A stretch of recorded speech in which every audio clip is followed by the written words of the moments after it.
ప్రస్తుతం వైసీపీ నేత రోజా మాట్లాడుతున్నారు కూడా లైవ్ చూద్దాం. కాబట్టి ఈ రోజు ఆయన కళ్ళు రెండు విషయాల మీద పడ్డాయి. ఒకటి వైఎస్ఆర్సీపీ ఎమ్మెల్యేల మీద, రెండు తనకు అనుకూలమైన ఛానల్స్ ద్వారా పాత్రికేయుల ద్వారా తన పరిపాలన గొప్పగా ఉంది, తన పరిపాలన చూసి అందరూ కూడా తన పంచన చేరాలనుకుంటున్నారు అన్న విధంగా. ఈరోజు నేను చంద్రబాబు నాయుడు గారిని ఒకటే అడుగుతున్నాను. ఈరోజు కౌరవుల కన్నా ఒక సంఖ్య ఎక్కువే ఉన్న మీరు పరిపాలించడంలో పూర్తిగా ఫెయిల్ అయ్యి ఇలాంటి పిచ్చి ఆలోచనలు చేయటం నిజం కాదా అని నేను అడుగుతున్నాను. ఈరోజు పరిపాలన చేయడానికి 88 సీట్లు ఉంటే చాలు, ఏ డిసిషన్ అయినా మీరు తీసుకోవచ్చు. కానీ 102 మీరున్నారు, ఇండిపెండెంట్లు 2 ఉన్నారు, బీజేపీ వాళ్ళ 4 ఉండి కూడా ఈరోజు ఏ అడ్డు లేకపోయినా కూడా మీరు ఏ ఒక్క మంచి కార్యక్రమం కూడా ప్రజల కోసం చేయలేక చతికిల పడి ఈరోజు ఇలాంటి పిచ్చి ఆలోచనలతో మీకు అనుకూలమైన మీడియాతో ఈరోజు ప్రచారాలు చేసుకోవడం చాలా దురదృష్టకరమని కూడా ఈ సందర్భంగా తెలియజేసుకుంటున్నా. పచ్చ కామెర్లోడికి లోకమంతా పచ్చగా కనిపిస్తుంది అని సామెత మనం విన్నాం.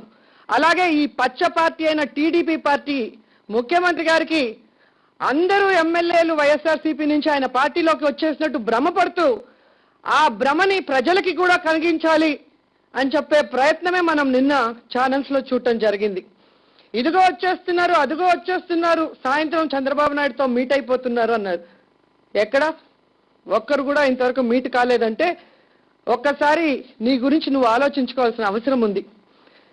హైదరాబాద్ ని ప్రపంచ పటంలో పెట్టాను, ప్రపంచ పటంలో నేనే పెట్టానని గొప్పలు చెప్పుకున్న నీకు హైదరాబాద్ పటంలో నీ పార్టీ లేకుండా చేసిన ఘనత ప్రజలకు దక్కింది.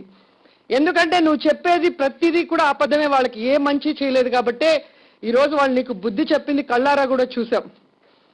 హైదరాబాద్ ని నంబర్ 1 చేస్తానంటే నీకు 1 సీటు మిగిల్చారు. ఇప్పుడు నువ్వు ఆంధ్రాలో గ్రోత్ రేటు 2 డిజిట్ తీసుకొస్తా అంటున్నావు. భవిష్యత్ ఎన్నికల్లో నీకు మిగిలేది ఇద్దరు ఎమ్మెల్యేలు అనేది అర్థం చేసుకో. ఈరోజు మా పార్టీ ఎమ్మెల్యేలు నీ పార్టీలోకి రావటానికి మీ పార్టీలో ఉన్న సరుకు ఏంటని నేను అడుగుతున్నాను. నీ పరిపాలన బాగుందా? రేపు పొద్దున నువ్వు ఎన్నికల్లో గెలవబోతావా? ఏం చూసి నీ పార్టీలోకి మా ఎమ్మెల్యేలు వస్తారని నువ్వు కలలుగా అంటున్నావు? నేను ఒక్కటే చెప్పగలను, నీతికి నిజాయితీకి ఇచ్చిన మాట తప్పకుండా ఆ మాట కోసం ఎన్ని కష్టాలైనా పడే నిబద్ధత విలువలున్న నాయకులు రాజశేఖర రెడ్డి గారు, జగన్ గారు కానీ ఆయన కుటుంబ సభ్యులు. అందుకే ఈరోజు వాళ్ళ కోసం ప్రాణాలు ఇచ్చేవాళ్ళు ఎంతమంది అయ్యా అంటే వేలల్లో లక్షల్లో చెప్పచ్చు. కానీ నువ్వు ఎప్పుడు చెప్పుకుంటా 35 సంవత్సరాల అనుభవం, 35 ఇయర్స్ ఇండస్ట్రీ అనుకుంటావే. నీ కోసం నీ అనుచరులను చెప్పుకునే వాళ్ళు, నీ కోసం ప్రాణాలు తీసుకునే వాళ్ళు ఇద్దరినైనా నువ్వు పేర్లు చెప్పగలవా అని నేను అడుగుతున్నాను. అవినీతికి, వంచనకి, వెన్నుపోటుతనానికి, విశ్వాసఘాతుకానికి కేర్ ఆఫ్ అడ్రస్ అయిన నీ పార్టీకి, నీ దగ్గరికి ఎవరైనా ఎమ్మెల్యేలు మా పార్టీలోంచి రావాలి అంటే ఖచ్చితంగా వాళ్ళు రాక్షస సంతతికి పుట్టిన వాళ్ళు అయితేనే వస్తారు తప్ప ఎవరు కూడా రారు. ఎందుకంటే ఈరోజు నువ్వు రాష్ట్రంలో రైతు రుణమాఫీ అని రైతుల్ని మోసం చేశావు, డ్వాక్రా రుణమాఫీ అని అక్క చెల్లెల్ని మోసం చేశావు, ఇంటికో ఉద్యోగం లేదా నిరుద్యోగ భృతి అని విద్యార్థుల్ని మోసం చేశావు. ఈ విధంగా తీసుకుంటే ప్రతి ఒక్కరిని కులాల మధ్య, మతాల మధ్య చిచ్చు పెట్టుకుంటూ పోయావు. ఈరోజు నీ పార్టీ మునిగిపోయే పడవ. ఆ పార్టీ ఎక్కితే ఆ బరువుకి ఇంకా తొందరగా మునిగిపోవటమే తప్ప మరొకటి కాదు. 18 నెలల్లో ఈరోజు ఇంతగా మునిగిపోయిన పడవ వేరే ఏ రాష్ట్రంలో కూడా మనం చూసుండవు. నిజంగా దురదృష్టకరం ఏంటంటే ఈరోజు వైఎస్ఆర్సీపీ ఎమ్మెల్యేలని ఏ విధంగా అయినా లాక్కోవాలని టీడీపీ అధికారంలోకి వచ్చిన రోజు నుంచి ప్రయత్నం చేయడం మనం కళ్ళారా చూస్తూనే ఉన్నాం.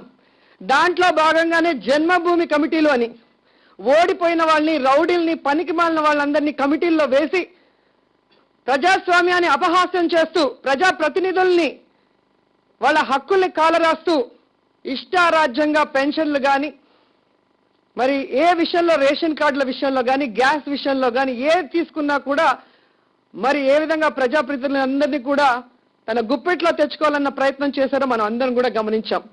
అలాగే మొన్న ప్రెస్ మీట్లో మీకు జీవోలు కూడా చూపించడం జరిగింది.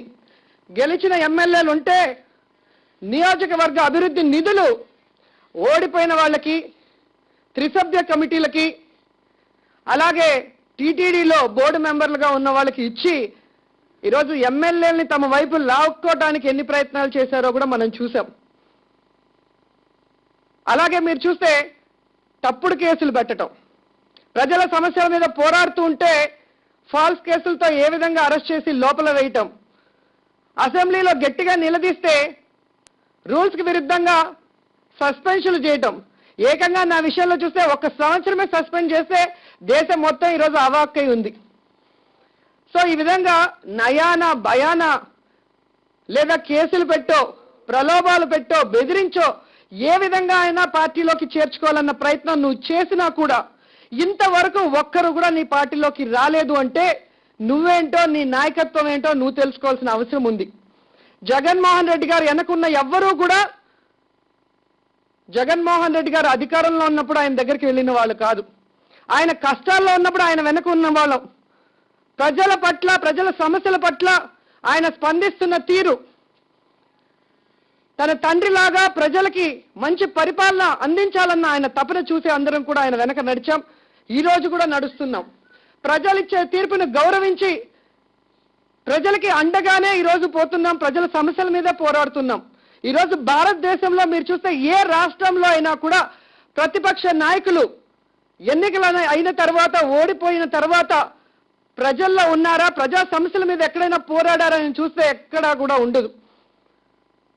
కాబట్టి అధికారమే పరమావధిగా కాకుండా ప్రజల్ని తన తండ్రిలాగా అభిమానిస్తూ, ప్రజలు తనకు ఎప్పుడు అధికారం ఇస్తే అప్పుడు రాజన్న పరిపాలన తేవాలన్న మంచి ఆలోచనతో ముందుకు పోతున్న జగన్మోహన్ రెడ్డి గారు లాంటి నాయకుడి నాయకత్వంలో పనిచేయడం మేము గర్వంగా భావిస్తున్నామని చెప్తున్నాను. చంద్రబాబు నాయుడు గారు అస్తమించే సూర్యుడు, కానీ జగన్మోహన్ రెడ్డి గారు ఉదయించే సూర్యుడు. చంద్రబాబు నాయుడు చూస్తే పాత టైప్ రైటర్, జగన్మోహన్ రెడ్డి గారు చూస్తే హై స్పీడ్ యాపిల్ కంప్యూటర్ లాంటి వాళ్ళు. అవుట్డేటెడ్ పొలిటీషియన్తో ప్రజల అన్యాయం చేస్తూ ప్రజా వ్యతిరేక విధానంతో ముందుకెళ్తున్న చంద్రబాబు నాయుడు వెనక వెళ్ళాలని ఎవ్వరూ కూడా కోరుకోరు. సో ఈరోజు పాత్రికేయులు కొంతమందికి చేతులెత్తి నమస్కరిస్తున్నాను. అందరూ చెడ్డవాళ్ళని నేను అనట్లేదు. కానీ ఈరోజు 2-3 ఛానళ్ళు తెలుగుదేశం పార్టీ ఆఫీస్లో ఏదైతే వండుతారో, ఏ టైంకి రావాలి, ఏ విధంగా రావాలి, వైఎస్ఆర్సీపీ మీద అని చెప్పి మొన్న నైటు వాళ్ళు వండిన వంటకాలు నిన్న పొద్దున్న నుంచి నిన్న ఈవినింగ్ వరకు చూసాం. అవి చూసి కొంతమంది నిజం అనుకొని వేసుకున్న ఛానళ్ళు కూడా ఉన్నారు. కానీ ఈరోజు ఏ ఛానళ్ళు అయితే ముఖ్యంగా చంద్రబాబు నాయుడు చేస్తున్న తప్పుల్ని కప్పిపుచ్చి ఆయన ఏదో బ్రహ్మాండంగా పరిపాలనిస్తున్నట్టు, ఆయన పార్టీలోకి వైఎస్ఆర్సీపీ వాళ్ళు వెళ్ళిపోతున్నట్టు, ప్రజలు సంతోషంగా ఉన్నట్టు చంద్రబాబు నాయుడిని పల్లకీలో మోస్తున్నాం అనుకుంటున్నారో, 2 ఏళ్ల తర్వాత అది పాడి అనే విషయం కూడా అందరికీ అర్థమవుతుంది. సో అలా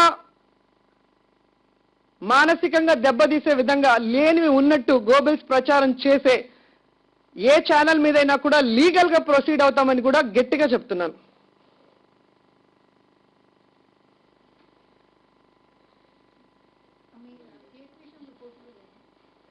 మొన్న కోర్టులో ఫైల్ చేసామండి.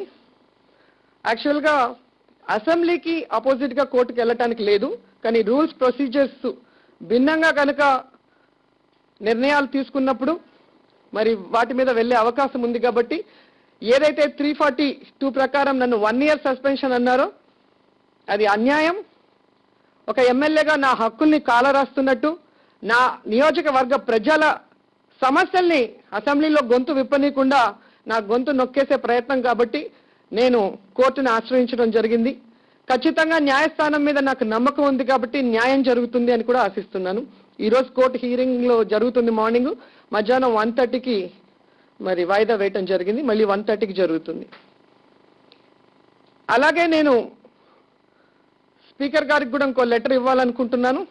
ఎందుకంటే నేను స్పీకర్ గారి మీద గౌరవంతో వాళ్ళు త్రిసభ్య కమిటీ వేసినప్పుడు ఖచ్చితంగా ఆవేశంలో నన్ను సస్పెండ్ చేస్తుంటారు. ఆ తర్వాత రూల్స్ ప్రొసీజర్స్ మిగతా స్పీకర్లతో, గతంలో వర్క్ చేసిన వాళ్ళతో డిస్కస్ చేసి ఖచ్చితంగా రివోక్ చేస్తారని ఆలోచించాను. కానీ నేను అనని వాటిని అన్నట్టుగా కొన్ని క్లిప్పింగ్స్ ని క్రియేట్ చేసి అవి కూడా సోషల్ మీడియాలోకి రిలీజ్ చేసి ఆ తర్వాత టీడీపీ ఆఫీస్ ద్వారా మిక్స్ అండ్ మ్యాచ్ మరి క్లిప్పింగ్లు మీరు చూస్తే మగవాళ్ళు అయితే వైట్ డ్రెస్ లో ఉంటారు కాబట్టి ఎప్పటిదో తెలియదు, కానీ నా చీరలు చూస్తే మీకే అర్థమవుతుంది. 4-5 చీరలతో ఏ విధంగా ఎడిటింగ్ చేసి మసాలా అంతా గుప్పించి కలవ శ్రీనివాస్ గారు మరి ఇవ్వటం జరిగిందో.